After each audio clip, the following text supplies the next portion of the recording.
Welcome to AI Tell Us 7. Can you find the value of p divided by r using just two simple equations? Let's solve it step by step. Super easy, no shortcuts skipped. First, let's write what is given. Equation 1, equation 2. And our target is to find. Now we add equation 1 and equation 2.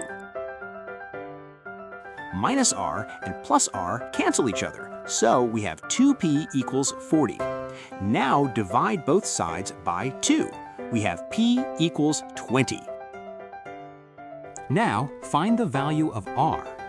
Next, substitute p equals 20 into equation 2.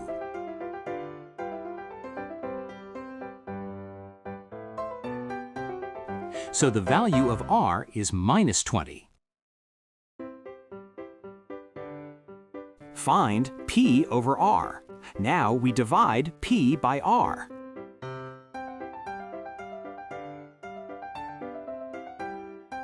So the final answer is p over r equals -1.